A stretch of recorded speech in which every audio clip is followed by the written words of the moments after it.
É criança correndo, barulho, gente conversando, celular tocando, roupa indecente, fofoca, inveja. Uma coisa você vai ter que concordar comigo: se todo crente bebesse em casa a quantidade de água que ele bebe na igreja, ninguém teria problema de rins. O que a gente realmente precisa entender é que o culto é feito para Deus, não é para o homem. Hoje em dia, pastores, pregadores, grupos de louvor passam a semana inteira se esforçando ao máximo para fazer músicas que agradem o homem, para fazer pregações que agradem o homem. Os pregadores pensam: não, eu não posso falar sobre fornicação porque é um tema delicado, porque hoje nós sabemos que os jovens estão tendo um namoro totalmente pervertido e fora dos padrões de Deus. Não, eu não posso falar sobre adultério porque o irmãozinho está adulterando com a outra irmã, e se eu falar vai acabar criando uma situação difícil e eles podem até sair da igreja. Não, eu não posso falar sobre reverência na casa de Deus porque os filhos do diácono são as crianças que mais fazem bagunça dentro da igreja. Gente, isso é muito triste. O adultério está dentro da igreja, a fornicação está dentro da igreja,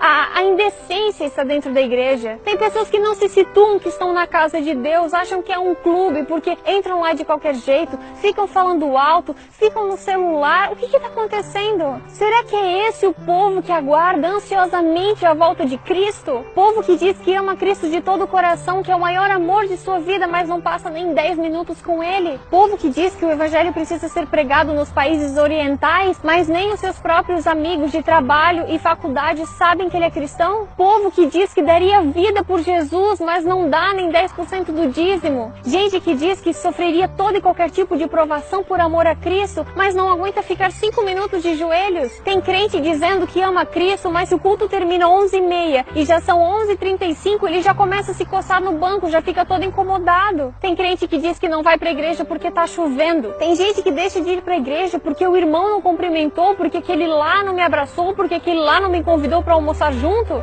Gente, são tudo desculpas. Quem é cristão de verdade vai até a cruz por Cristo. Quem realmente ama Jesus, independente se a igreja está cheia, se a igreja está vazia, se a igreja tem bancos estofados ou se tem que sentar no chão, ele vai continuar ali porque ele ama aquele que um dia morreu na cruz para o salvar. Tem muito cristão dando desculpa esfarrapada para Deus, como se ele acreditasse nas nossas mentiras e não conhecesse a intenção do coração. Cristão de verdade, se ele está em cima, se ele está embaixo, se ele venceu, se ele perdeu, se ele está bem, se ele está mal, ele adora. Porque cristão de verdade tem plena consciência de que o nosso lar não é aqui. O que nós temos que entender é que o inimigo ele está empenhado em fazer o possível e o impossível para tirar toda e qualquer pessoa de dentro da presença de Deus. Porque ele sabe que um cristão de joelhos coloca um exército do diabo no chão. Tudo é para Deus, o culto é para Deus, o louvor é para Deus, a nossa ida na igreja não é para receber, não é para sentar no banco e pensar: o que a igreja vai me oferecer hoje? Não, você está ali porque você é um adorador, você é um servo. Tem muito crente querendo ser servido, sendo que nem Cristo veio para essa terra para ser servido, mas ele serviu e deu a sua vida em resgate por muitos.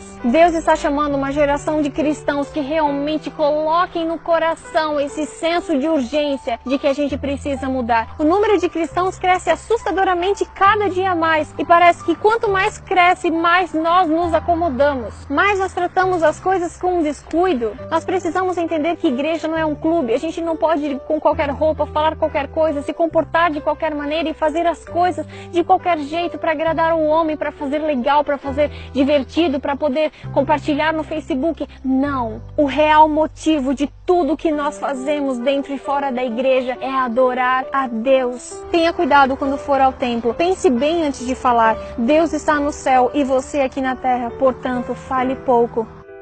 O Senhor Deus está em seu santo templo. Diante de Deus, fique em silêncio toda a terra. A presença de Deus é sempre santa e tremenda, tanto na época de Moisés quanto nos dias de hoje. Deus continua sendo Deus. Nós devemos o adorar e respeitar pelo que Ele é, pelo que Ele foi, pelo que Ele há de ser, porque Ele é o princípio e Ele é o fim. Ele é o Rei dos Reis, Ele é o Senhor dos Senhores, o Deus eterno, o Príncipe da Paz, o nosso Salvador, o nosso Senhor. É a Ele que nós devemos a nossa vida, porque nós estávamos desgarrados como ovelhas perdidas, e Ele veio, morreu para nos salvar, nos dá esperança e a sua presença se faz constante em nossa vida. Vamos valorizar essa bênção para nós.